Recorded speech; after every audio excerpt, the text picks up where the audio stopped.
Okay.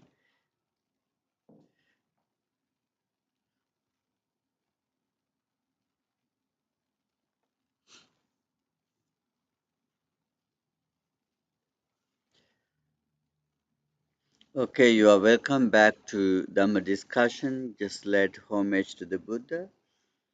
Namo tassa bhagavato arahato samma sambuddhassa. Namo tassa bhagavato arahato samma sambuddhassa. Namo tassa bhagavato arahato samma sambuddhassa. Sadhu, sadhu, sadhu. Homage to the Blessed One, Worthy One, and fully enlightened One. Sadhu, sadhu, sadhu.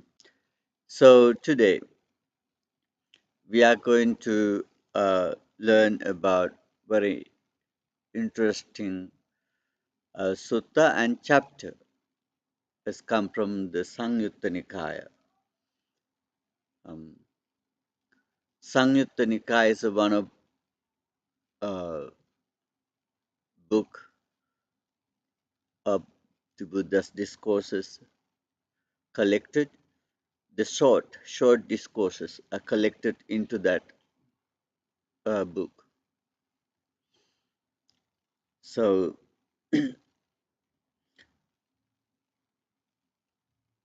there are chapter in that book called Anumatagga. Anumatagga means not knowing beginning point, not knowing of the beginning point. So in this chapter happens several suttas, very interesting to know. In this chapter, there's one sutta called Vepulla Pabbata. It's a mountain called Vepulla, the name of the mountain Vepulla. And Buddha was living in another mountain called Gijjakuta. While Buddha was living in that Gijjakuta mountain and addressed the bhikkhus, so Buddha said, Bhikkhus, see that mountain, Vepulla, called Vepulla mountain.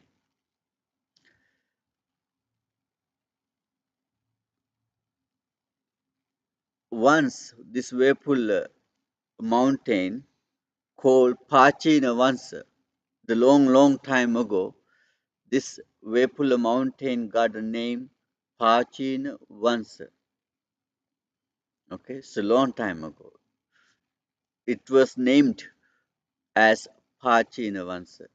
The people who was living around this Pachina Vansa mountain called Tivara. Tivara, the name of the peoples those days, a long time ago. So the lifespan of those people was 40,000 years, and they lived 40,000 years as their lifespan. There was a Buddha was become those days named Kakusanda. So that Kakusanda Buddha had a main two disciple beside him called Vidura and Sanjiva. So then Buddha says, look at monk because the name of that mountain, Pachinavansa, is gone. The people who lived around that mountain called Tivara, those all gone, no more. And Buddha was lived those time called Kakusanda, gone.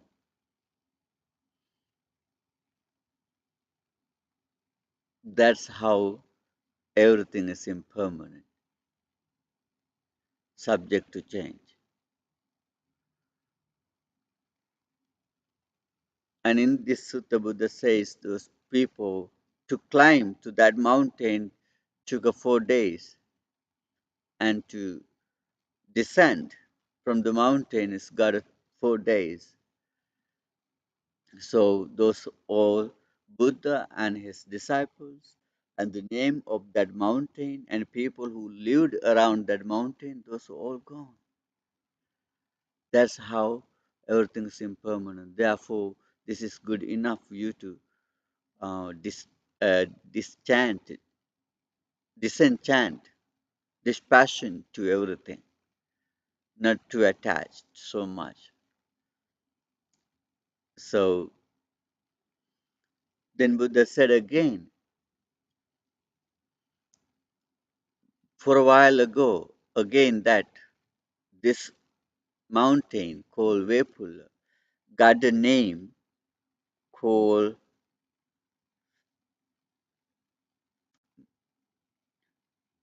Vanka, Vankaka. So this Vepulla mountain got a name for a while ago, Vankaka. It's called Vankaka.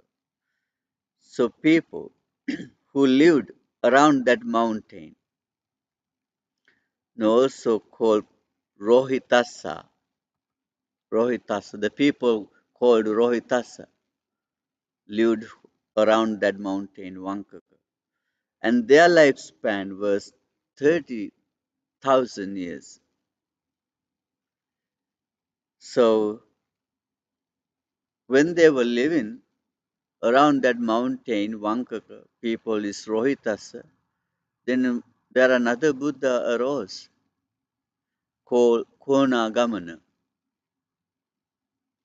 And that Konagamana Buddha also had two major disciples.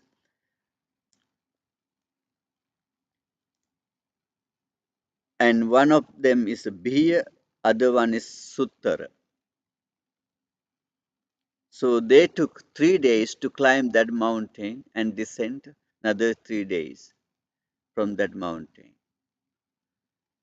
And Buddha said the name of that mountain called Vankaka disappeared.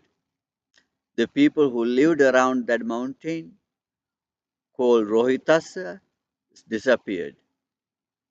The Buddha who was arose those days called Konagamana gone, and his disciples all gone.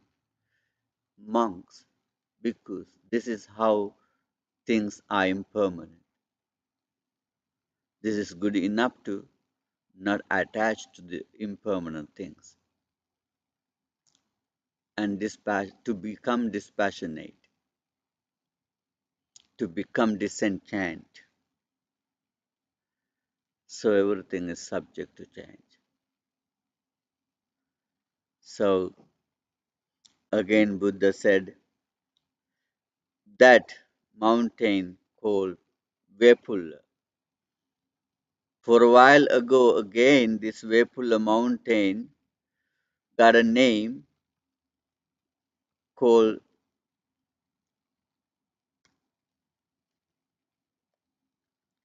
Supasa. The same mountain got a name Supasa. The people who lived around that Supasa mountain called Supya,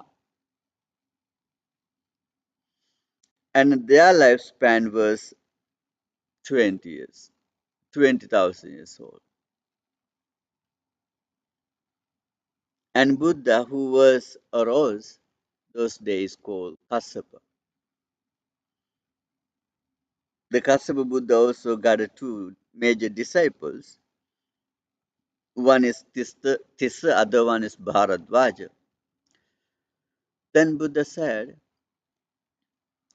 this mountain called those days called Supasa, people those days was lived around that called Suppiya, and Buddha those days arose in the world called Kassapa, and his major disciples Tissa and Bharadwaja, those all disappeared, gone.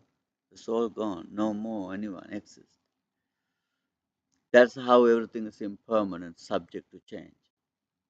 So this is good enough to disenchant and dispassionate and not to attach. So everything is impermanent, subject to change and temporary exist. And Buddha say again, this mountain nowadays called Vepulla. Then now's the time, it's a Buddha's time. This is the time, sutta named Vepulla, because this mountain called Vepulla right now. And Buddha says this mountain, the same mountain, now it is called Vepulla. The people who is living around now in this mountain called Magadha. And Buddha has a rose right now, is called Gautama. That's the Buddha's name, Gautama. And my disciples is Sariputta and Moggallana. Lifespan right now is 100 years, even little more. So, what do you think? That Vepulla mountain, the name of that Vepulla mountain, even in this 2000 years, the Vepulla name is all gone. Name is gone already. Now maybe something else, another name for for that mountain in India. So Buddha, he already has gone, and his disciples is already gone, right? But his teaching still exists. Now we are still learning his teaching, but Buddha is gone, and his disciples, those days who lived and gone, the people who lived around that Magadha is gone. Even that name Magadha in India those days, Buddha's time, is that old name also gone. So this is how things are impermanent, right? This is how things are impermanent, subject to change, arising and existing, disappearing, arising, existing, and disappearing. After for a while, maybe that name, the mountain Vepulla, could be get another name, and lifespan. Now we have 100, less than 100, sometimes even little more.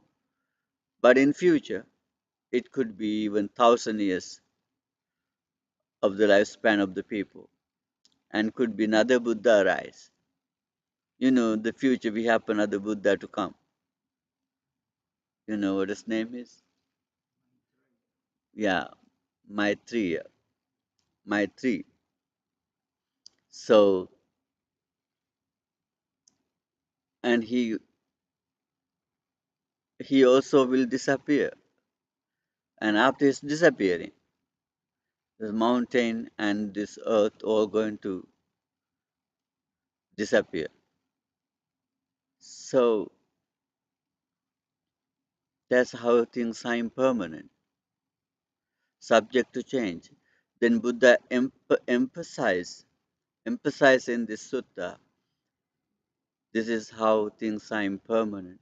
And you have to awakening yourself into this reality, to this true nature. Everything is subject to change and temporary exist.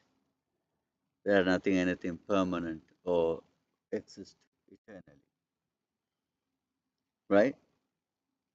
Nothing to stress. When something changes, nothing to stress. When something lose, nothing to stress. Nothing to be mad and crazy. It means you're not accepting reality. You are not awakening into reality. You are still in ignorance. You try to hold, you try to keep. How come? You see, this sutta explain the same mountain got a different names in different eras. The people who lived around that mountain was all different. They got different names. Different people lived. They all gone, and different Buddha arose, and they all gone. right? Now we are live around here. Now we will go on. We will go one day, right? And other people come into exist. And we will be somewhere, maybe in the same place we will arise in some other way. Who knows? But the things are impermanent.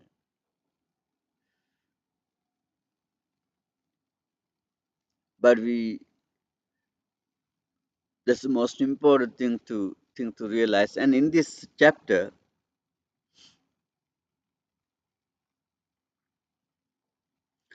so in this chapter, Buddha explaining in many ways to understand, and Buddha says this existence of these sentient beings is impossible to understand the beginning point of those sentient beings. It's not possible to understand beginning point of the sentient beings. Buddha says it's so long and long and long, very long. The what's the lifespan, age of the earth? Age of the earth is, I think, um 4.5 billion years. 4.5 billion years,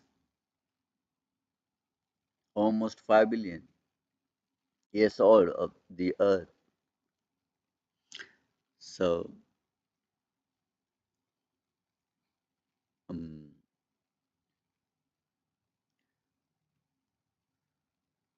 the Charles Darwin says that we come from the monkeys, right?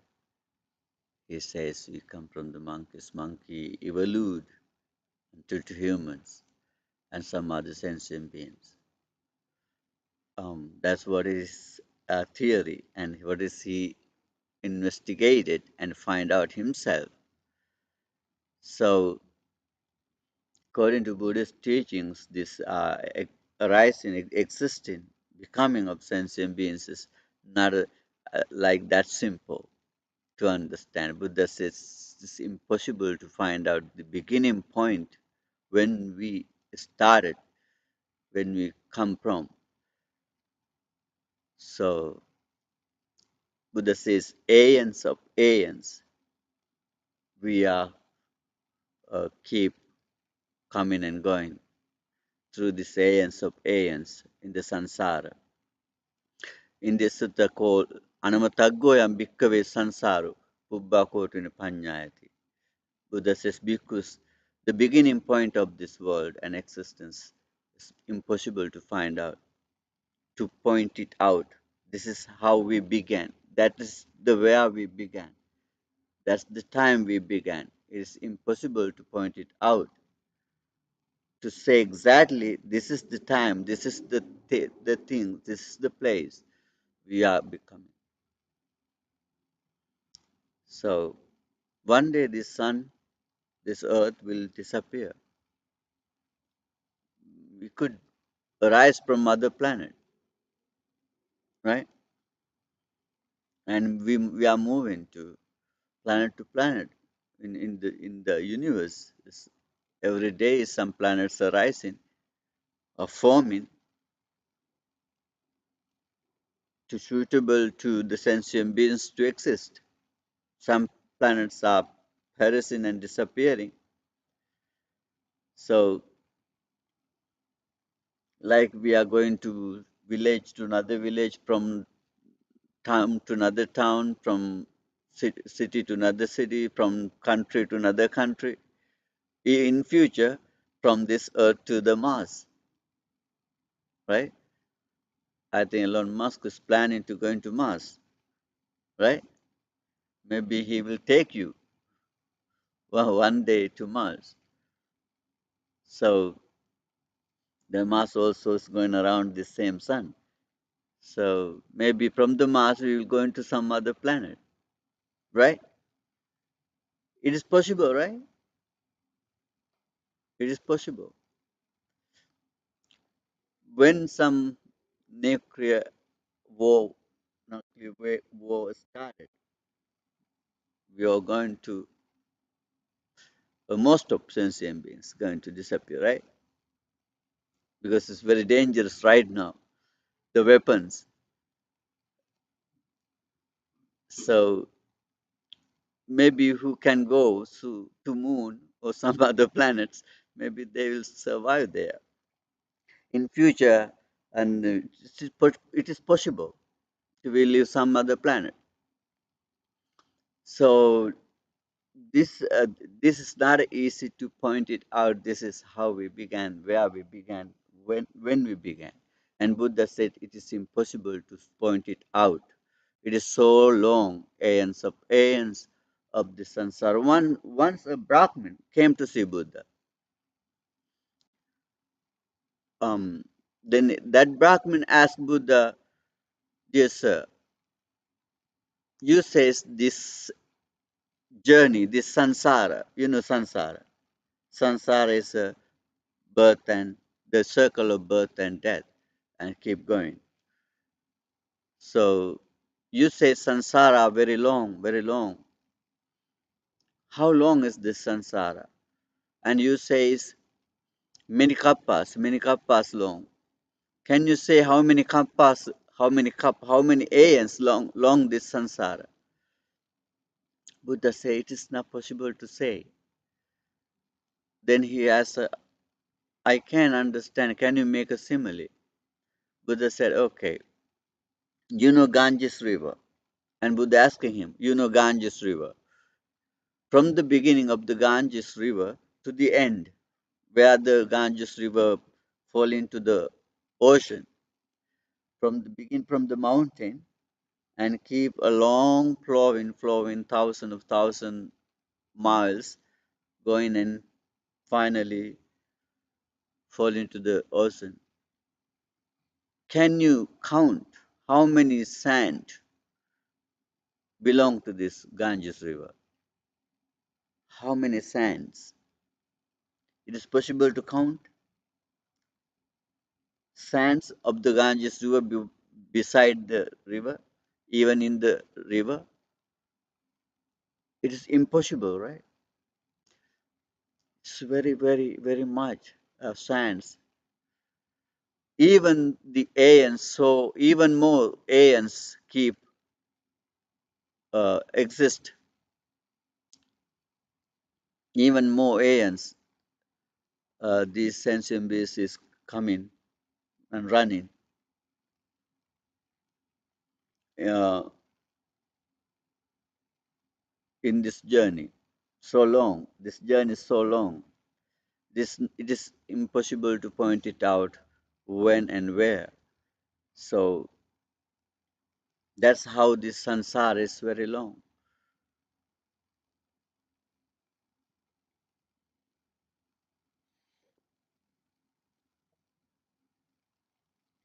And once Buddha said, mm, the gave another simile to understand how this sansara long.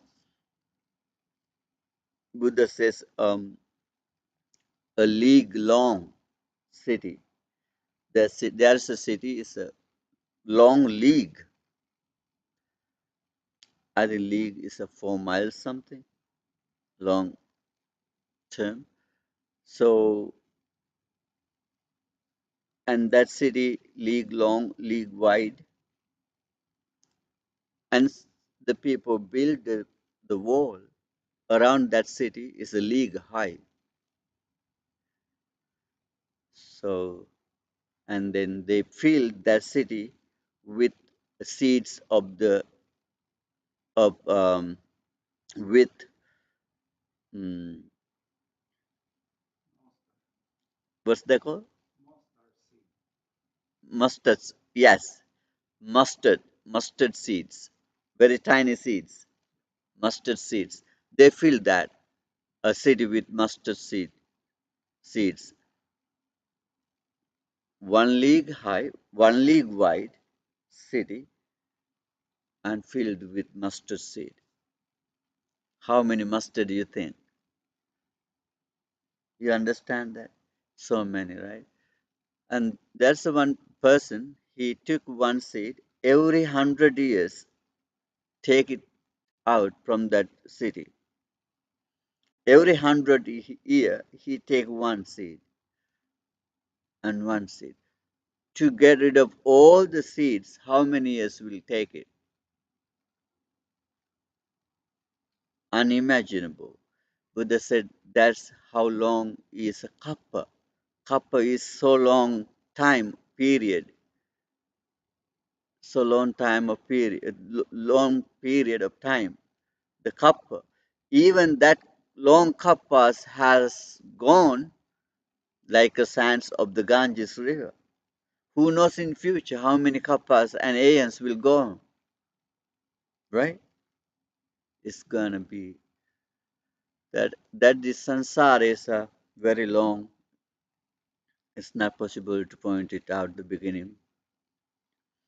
Um, and Buddha says once in this chapter,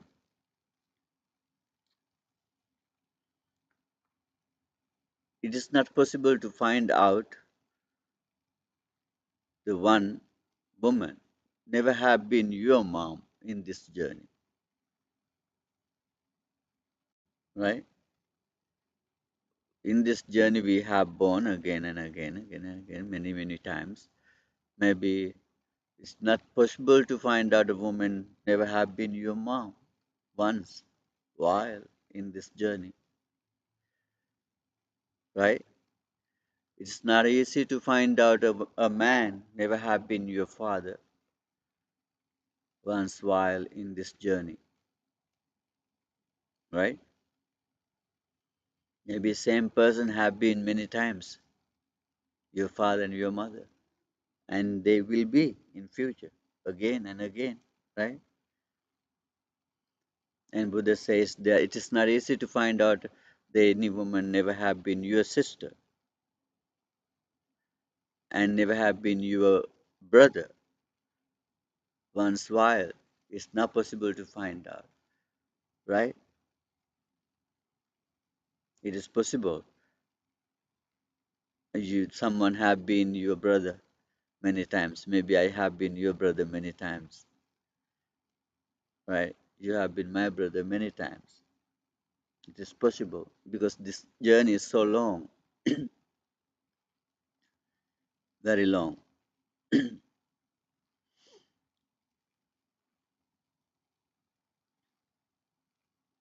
So, and would also say it is not easy to find out the person never have been your son.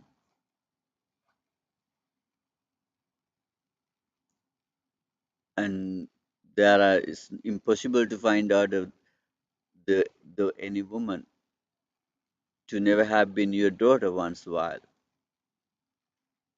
because this journey is so long. We keep running. So these all suttas come from these all things in this sutta. So now we forget it, right? We forget very quickly. We forget. We don't remember. Now we got a mother, father, and brothers and sisters. You got your own mother, father, and your own sisters. Now you love them, right? You attach to them. You love them. To your wife and husband, to your son and daughters.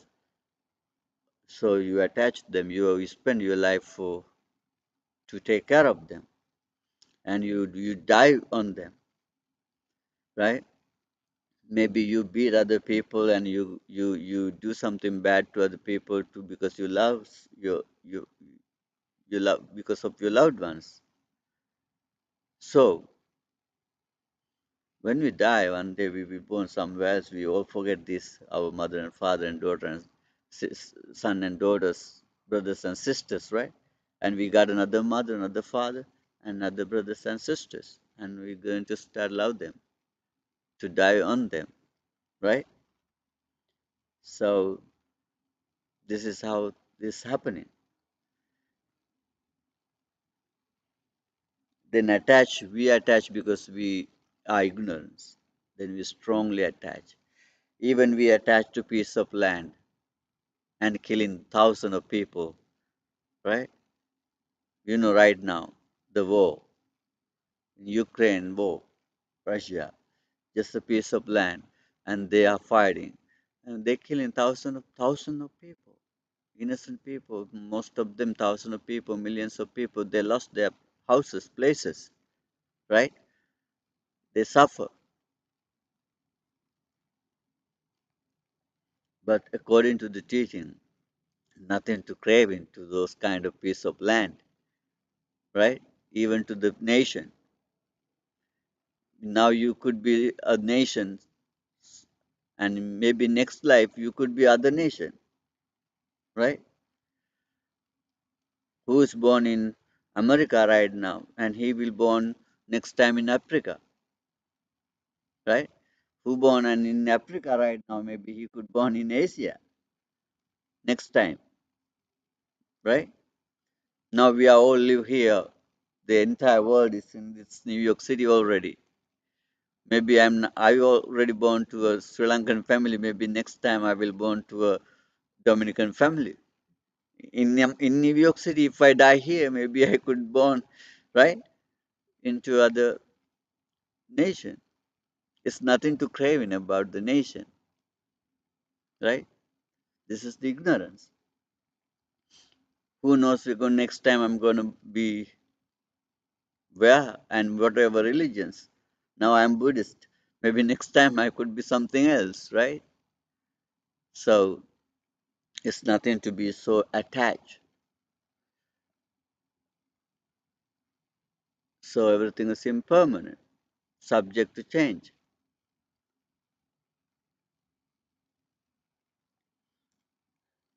What do you think? Yeah, this is the Buddha's explanation about the reality and the true nature of this existence. So once Buddha said again, when you see a very rich person, very happy person, when you see a very happy person, and Buddha said, you make sure yourself, I have been many times like him. I have been many times the same like him. Now I'm this condition because it's impermanent. Impermanent. When you see a very poor person who is in very bad condition, suffering, pain, who lie down and live very painful, suffering, like a homeless, maybe even in the ill person. When you see something like that miserable person, and make sure yourself, I have been many times like him. I have been many times like him. So that's how things are impermanent. Rich become poor, poor become rich, right? So don't be pride yourself about your condition, or even don't be sad. It's nothing to mm, excited to be worried. See, everything is impermanent, subject to change, temporary, temporary. So once there are 30 monks came to see Buddha from city called Pava. Um, those 30 monks was spent their life living in the forest, just used three robes and collected food by going to house, home to home. And they spend their life and they practice, they dedicated their life to practice. But even they couldn't make enlighten themselves, but they keep practicing hard, very hard. So they decided to go to see Buddha and to get some advice. They um, walked very far, even few days, Finally, they came to see Buddha, and they met the Buddha, and they were sat down on the floor. And Buddha came to see them, and Buddha sat down, and Buddha looked at them. These monks dedicated their whole life to practice to attain to enlightenment, living in the forest, using only three robes, collecting food by going home to home without accepting invitations. But they are still in fetters, they are still in defilements, they still have some bonds and attachments. So I could teach them something right now. They what they make enlightened right now, right here. Then Buddha said, monks, you know this sansara journey is so long. It's not easy to point it out where we began and where we'll end it. So this journey is so long. You know, in this journey, you have been born as a cow, and people have chopped your head. Then blood is gone to the flowing on the earth. Like water in the ocean, so much blood is already gone. When you drop, they chop your head. So likewise, when you're born as uh, the buffalo, so when you're born as a pig, when you're born as a chicken, when you're born as a sheep, when you're born as those type of animals, the people chop your head and blood all flowing on the earth like a water of ocean, something like that. Blood is gone. So Buddha says that's how miserable is life and impermanent. So even you born as a human, you stole and you robbed and you kill other people. Then king got you and punished you and uh, what's called beheaded. You got beheaded by king. So then blood all gone. Uh, so many times. So everything is impermanent and painful, miserable. So it's happening again and again in this samsara. We will born again and again in this samsara as many animals. So we will get chopped our head again and again in the samsara. Whatever right now happening, you know, right now. It is happening every day. Every day animal get chopped their head. Every day. So it's happening. It's happened yesterday. It's happened day before yesterday. Last week, last month, last year. It's happened every day. It's happened today, tomorrow, day after tomorrow, next week, next month, next year. It's happening again and again and again. Right? How many animals get chopped? So we will face to this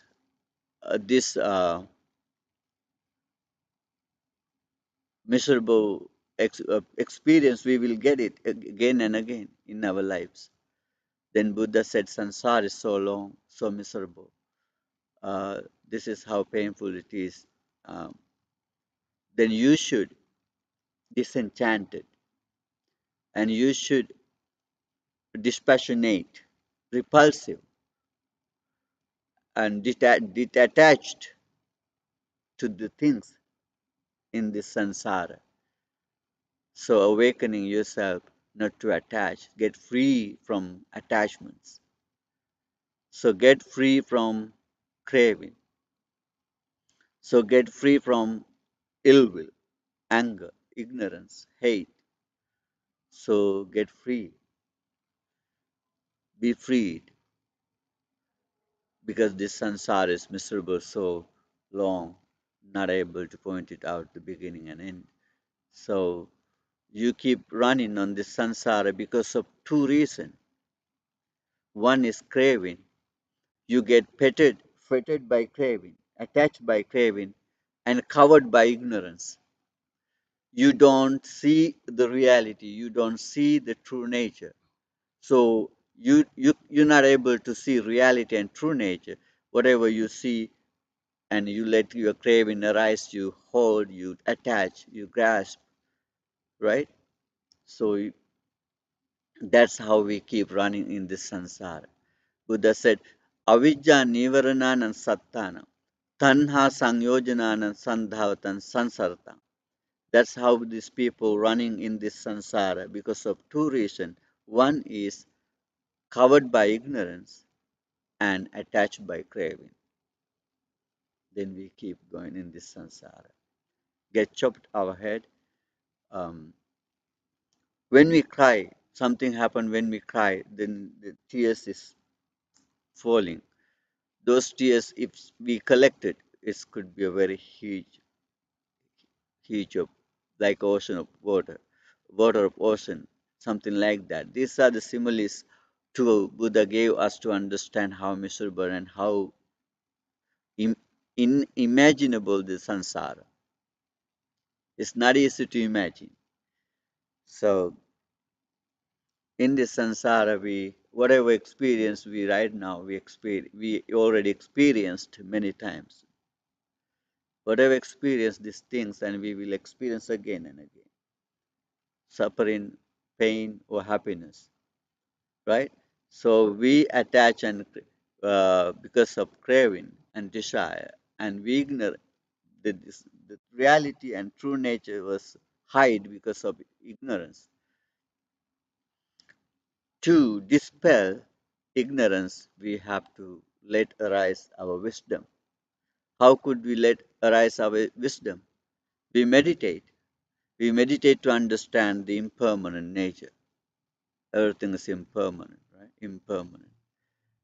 When we awaken into this reality, true nature, everything is impermanent, then we realize everything is unsatisfactory. There are no satisfactions. Everything's unsatisfactory. Pain or suffering, right? Then then we will realize there are no eternal entity. Everything is subject to change. Then we get freed from attachments, cravings, ill will, hate, and delusion, ignorance. Then we free, we enlighten. That's the end of suffering. That's the end of pain, right? So to attain to that, so we have to practice to meditation to realize these impermanent things. So, do you think you have any questions before we end up the session?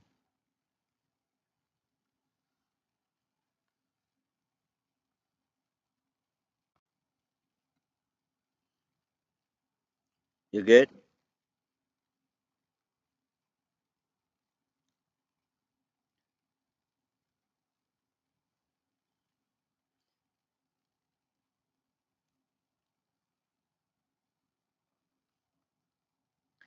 So, do you have ever heard these kind of teachings before?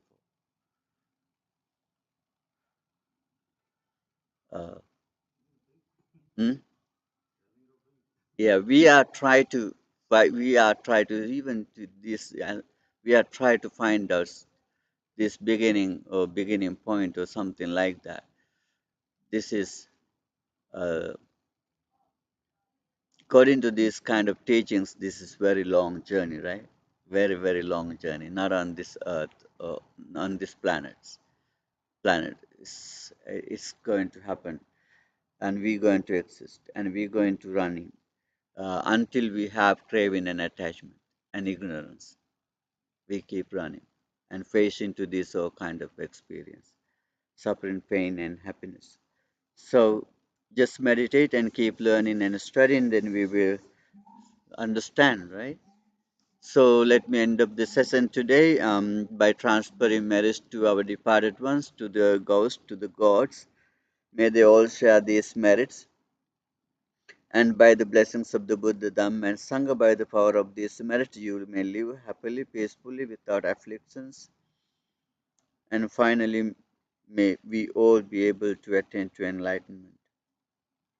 Akasattha ca Bhummattha Deva Naga Mahidika Punyantang Anumoditva Chirang Rakkantu Sasanang Chirang Rakkantu Desanang Chirang Rakkantu Mamparang Sabbhitiyo Vivajjantu Sabbarogo Vinasatu Mate Bhavatmantarayo Sukhi Digayuko Bhavatu sabba mangalang rakkantu sabba devata sabba buddhanubhavena sabba dhammanubhavena sabba sanghanubhavena sada sutti bhavantu te sadhu sadhu sadhu.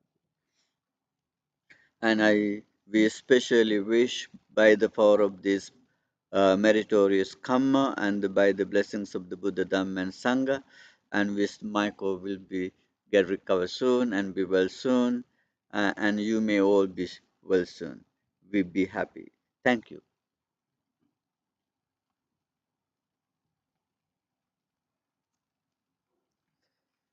So see you next week. Yeah, Tuesday. Yes.